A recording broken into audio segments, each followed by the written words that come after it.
What's up, everybody? This is Alex Christoforou from the Duran, and I'm here with Alexander Mercouris, editor-in-chief of the Duran.com, and today we're going to be talking about the OPCW report from Douma, Syria.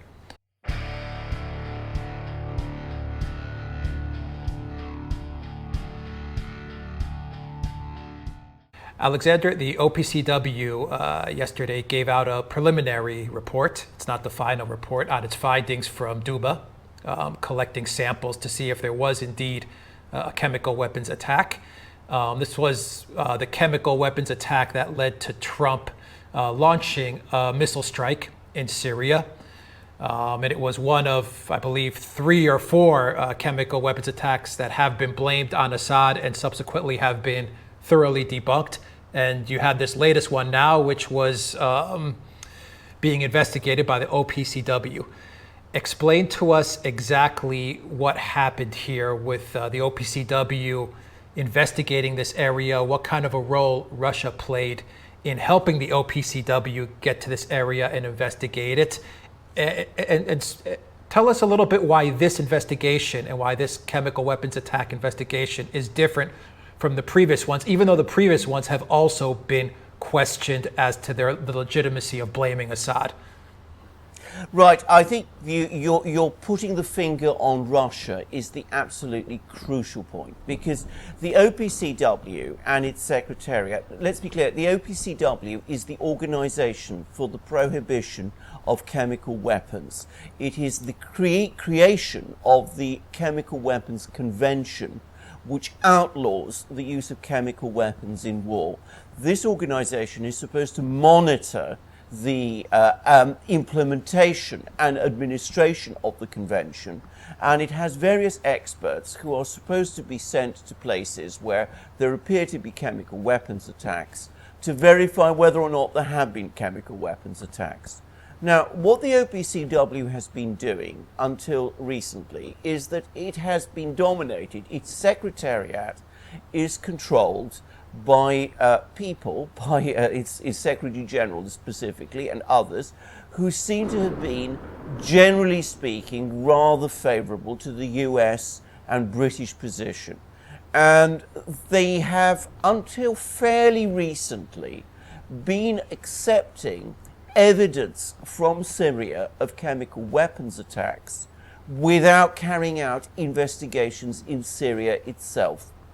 They have been taking information from organizations like the White Helmets, an organization some of our viewers may know about, which is supposed to be a voluntary body in Syria that operates in rebel-controlled areas. And it's also been taking information from social media, and it's been taking samples which have not been collected by the OPCW, but which have been collected by organizations like the White Helmets. And on the strength of that, it's been saying that there have been chemical attacks on Syria, and on the strength of that, the Americans and the British have liked to point the finger at the Syrian government as the agency which has carried out these attacks.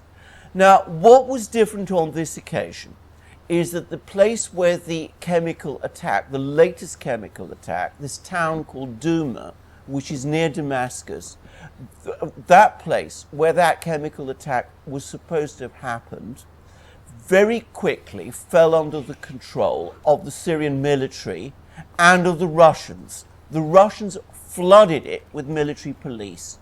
So they were able to insist that the OPCW send investigators to Douma and actually carry out a proper investigation on the spot and collect its samples there under the protection of the Russians. This is the first time this has ever happened in the Syrian conflict. And the OPCW did carry out an investigation on the spot. It did collect the samples in Douma, and it has now published a preliminary report which, if you read it carefully, calls into question whether there was ever any sort of chemical attack at all. So that's a huge change, and that's the difference that the Russian presence makes. And so a lot of Western media outlets took the report when it first came out and they said that it proved that there was a chlorine attack in Douma, and they had to retract those statements because the chlorine attack there wasn't really a chlorine attack. What the OPCW did find were elements of chlorine, elements that can be found in drinking water, in industrial areas, very normal levels of chlorine. And so a lot of the media outlets had to retract those statements, but they didn't elaborate as to the fact that the OPCW found no sarin, no chemical weapons were used, none of that stuff.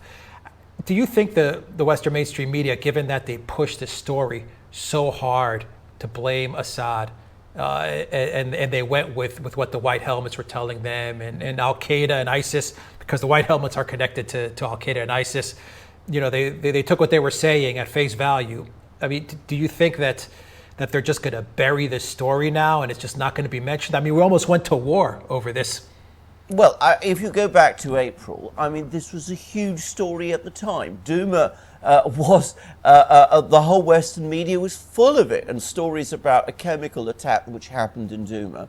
And not just the Western media, the White House published its own intelligence assessment. And that intelligence assessment says that sarin almost certainly was actually used in Douma, and we now know for a fact that that isn't so.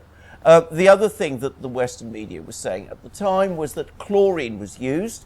As you correctly say, this report does not say that chlorine was used. It says that traces of chlorine compounds were found, and it is still being investigated to find out what the importance of that is. But the important point about that is that at the hospital, where all these people who had been injured or supposedly injured as a result of this alleged chemical attack, when the OPCW inspectors went to that hospital, they found no indication of any chemical weapons there at all, neither of sarin, nor of chlorine, nor of anything else, all of which calls into question whether there was any sort of chemical attack. And what has happened? Well, as you absolutely rightly say, some media outlets initially misreported the story, including, very embarrassingly, the BBC. Others have completely suppressed it.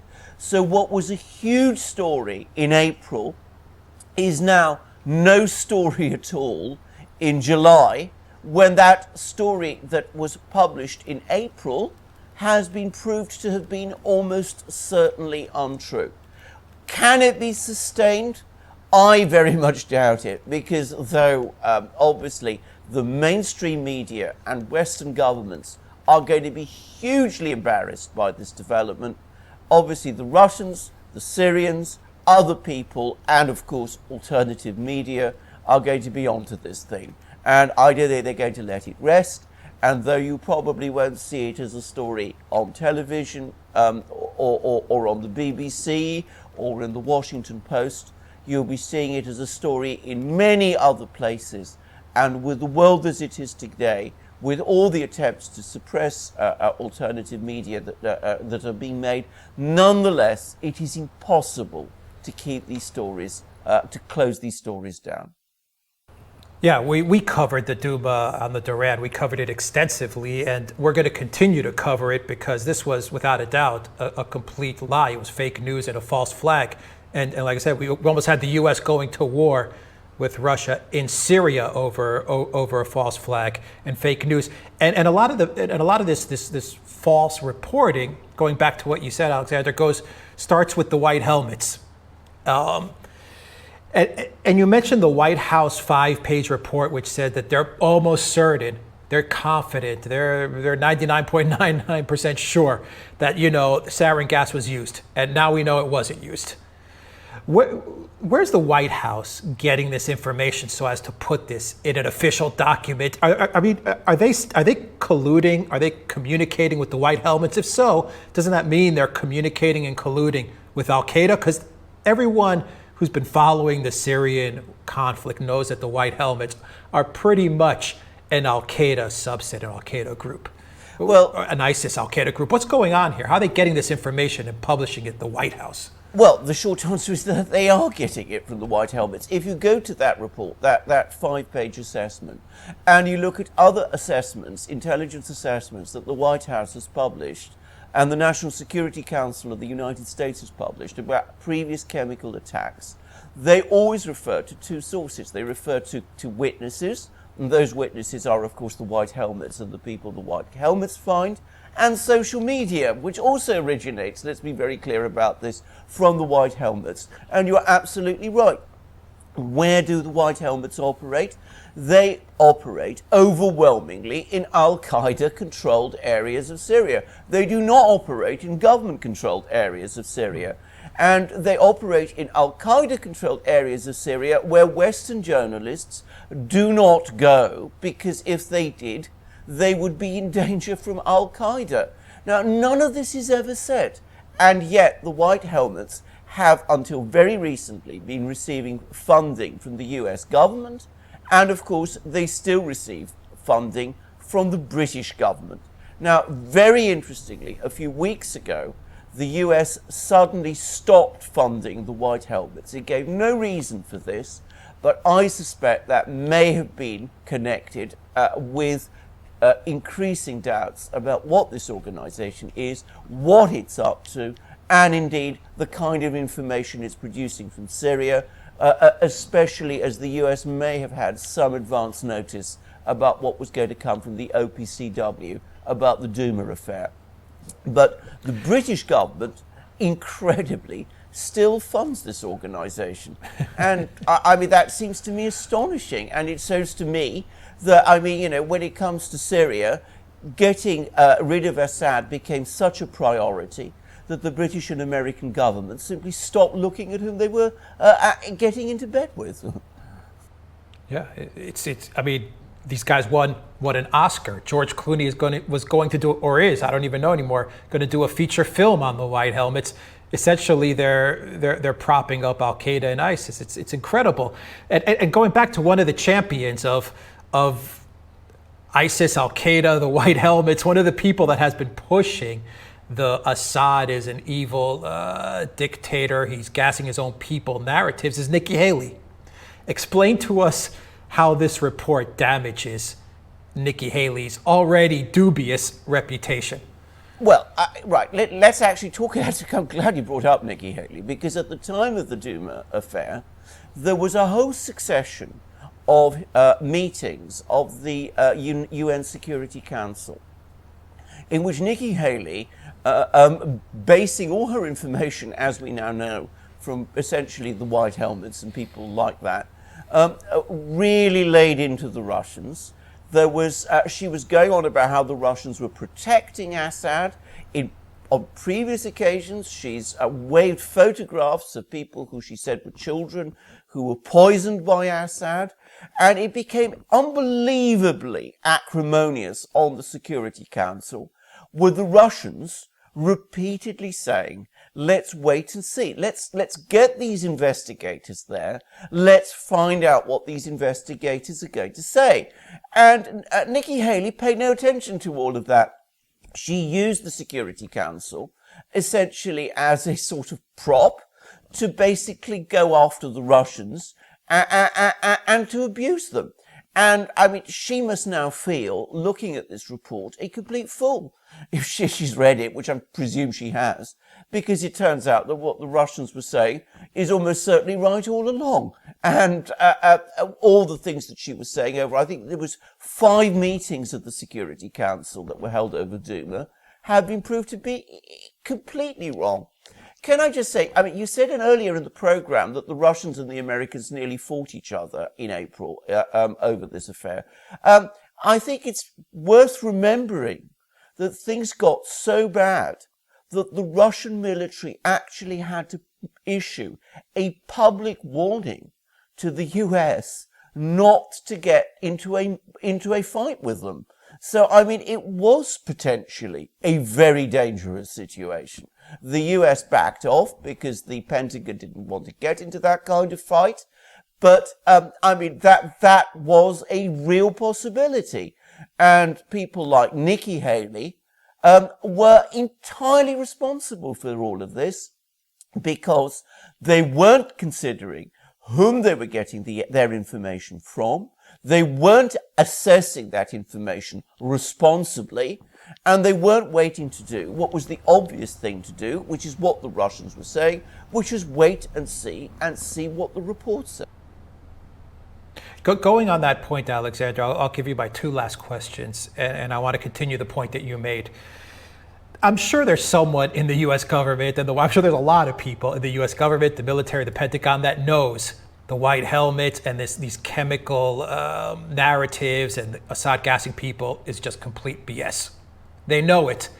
So my first question is how come they can't get through? Because we almost went to war. I'm sure there are people in the Pentagon or in the U.S. saying, logical people saying, guys, this is ridiculous. We have evidence. We know that it wasn't Assad. We know that what you're pushing out is false. So that's my first part. And my second part is going on the fact that we now know, and we're pretty certain that it was fake news, a complete false flag, completely made up, that Assad gassed his people in Douma. We now know this for certain. How does this give Putin leverage, given the fact that he's going to be meeting with Trump on July 16th? Right, you've asked two enormously important questions. The first is, yes, there is no question at all. There are people both in Washington and London, and I suspect also in Paris, who definitely know the truth about what has been going on in Syria for a long time. Those people have been committed to this project that goes all the way back to 2001 and beyond, to remake the Middle East, and they have pursued relentlessly a regime change agenda.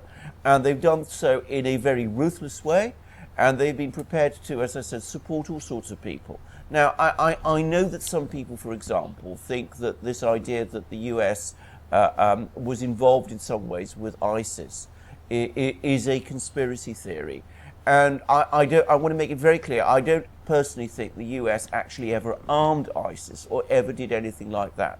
But we heard, there's actually a tape recording of Secretary of State Kerry saying to various people that the reason the US didn't go after ISIS in 2015 was because it hoped that ISIS would put so much pressure on President Assad that he would either negotiate, and when the US means negotiate, it means go. So, I mean, that was an agenda pursued by all sorts of people. What I think has changed is that in 2016, the election was won by Donald Trump. Hillary Clinton was fully signed up to this regime change strategy in Syria. Donald Trump isn't. And I think there have been some attempts by some people in Washington and London, and perhaps in Paris, to manipulate him, to keep this thing going. But he has been, frankly, very skeptical about it. And I think that, essentially, that position is starting to crumble now. But we must never forget what happened, and we must never forget that there were people in these capitals, in these Western capitals, in Washington especially, but also, as I said, in London and probably in Paris, who were prepared to go along and work with these extraordinary organizations, with Al-Qaeda, certainly, with ISIS to some extent, because they were so committed to reshaping the Middle East, to destroying the Assad government, that they were prepared to get into bed with anybody. Now, let us come back to Donald Trump, because, of course, Donald Trump is a crucial figure, because there are now rumors coming out of the Middle East and out of Syria. In particular, there's been a report by a French correspondent who is actually often very well informed, called Elijah Magnier, who is saying that Donald Trump has been asking serious questions of his military and intelligence officers and saying, what does the US gain from remaining in Syria? And he's going to be meeting with President Putin of Russia very shortly. And there are rumors or suggestions that the Russians, who, as you correctly say, are now able to point out to Donald Trump, look, you were manipulated in April. what you were told by your intelligence people was simply not true. What the white helmets were telling your intelligence people was simply not true.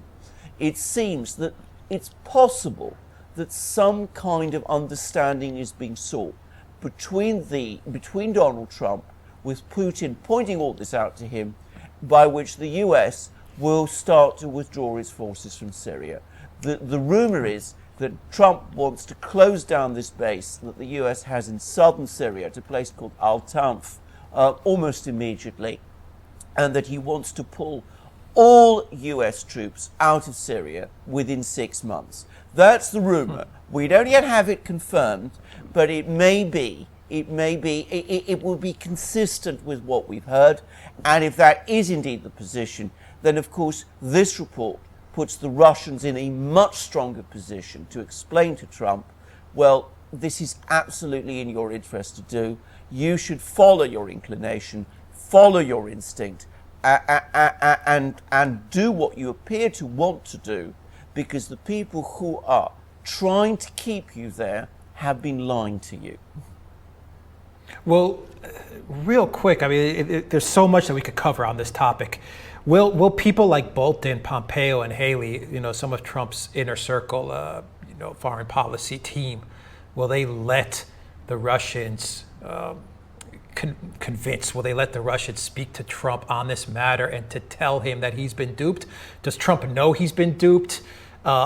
Because these three people, Pompeo, Haley, and Bolton, also pushed. I mean, we talked about Haley, but Bolton and Pompeo also pushed the Assad gassed his people fake news. So will they let this happen? Right. Well, I think this is a huge question, and I think you're absolutely right to raise it, because the short answer is, at the moment, I don't know.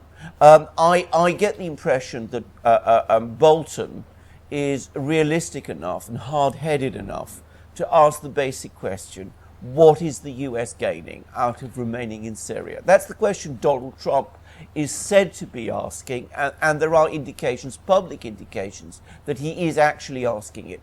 And I think John Bolton is possibly realistic enough to be saying it and thinking along those lines also. So that's those two. Pompeo, I simply don't know enough about what Pompeo thinks. He was the head of the CIA. The CIA has been heavily committed to the regime change operation in Syria.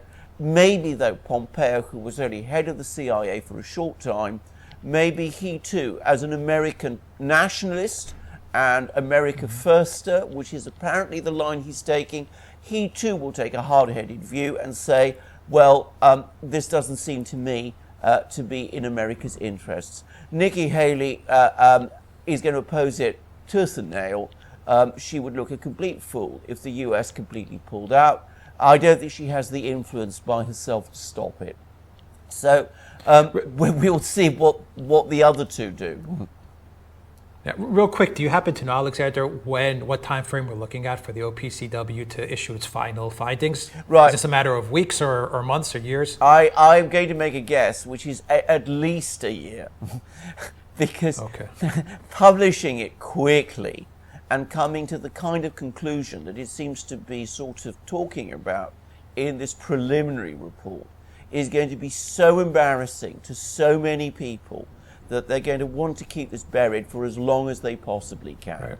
And I mean, one of the people who's going to be embarrassed by all of this is Donald Trump. It's all very well Putin telling Trump in private when they meet in Helsinki, your people, these intelligence officers lied to you. It's a completely different thing for Trump to be told in public by the OPCW that what you publicly said happened in April didn't actually happen, and that there was no chemical attack in Douma. So I think that even the Russians will probably not want to see a final report very quickly, because given that they have to work with Trump, they will try and, I think, work to try and save Trump's face in order to negotiate a good deal with him. So I don't think we're going to see a report very soon, and I think we will try. There will be all sorts of people, including, as I said, even the Russians, who will not want that report to come out too quickly. Eventually there will be a report, and I think eventually it will be the job of organizations like ours, like the Duran, to make sure that when that report is published and when the truth is known, the people who want to suppress it don't succeed, because it is important that the truth about this incident is known. Yeah, I imagine that Russia, as well as the U.S., it's to, like you said, it's to their benefit to, I don't want to say bury it, but to just kind of let it fade away, because at the end of the day, people in the know, like the Duran, like a lot of other outlets, alternative media outlets covering the story, I mean, people know that it was a false flag. People know that what happened was fake news, what the mainstream media reported. So I guess is it correct to say that most people are just going to consider this, I don't want to sound insensitive, no harm, no foul kind of scenario where the people that know, we know what happened. Well, I think that's true, and I think that's very much what the sort of elite people around the world are going to be thinking. As I said, I think there are lots of people in Russia who think that way. By the way, they will say to themselves, "Well, provided we all know that, and provided the U.S. pulls out of Syria, we don't really care very much about what happened in April in 2018 in Douma." I don't think that is a proper position. I think that in democracies, we supposedly still all live in democracies, the people should be told the truth. And if mistakes were made, people should be told about them. And if lies were told, people should be told about them also. And if through three nuclear powers, the United States, Britain and France, launch an attack on another country on a false premise, that should be told also. And if there's a threat of war with another nuclear power, which is Russia, well, that is a very serious matter. And of course the people there, in that case, deserve to be told about that. So, yes, I am sure there are lots of people who think in those cynical terms, but I don't think we should agree to that. I'm going to make one further point, of course, which is that, of course, if the White Helmets lied about Douma, then there's no reason to suppose that they didn't lie about other things, lots of other operations. And given that the White Helmets is still being held up around the world as this excellent and wonderful organization, it is important that the fact that it didn't tell the truth about what happened to Douma is also told. Well, very well summarized, Alexander, on a story that we can go on talking about for hours on end. But I think you pretty much condensed the facts and what people need to know about the OPCW report. Guys, if you like this video, click on the subscribe button down below, and also click on the notifications bell to get notifications every time we push out a new video. And remember to visit the Duran shop, pick up a t-shirt, help support the Duran. Alexander Mercouris, Editor-in-Chief of the Duran. Thank you very much. Until next time, take care.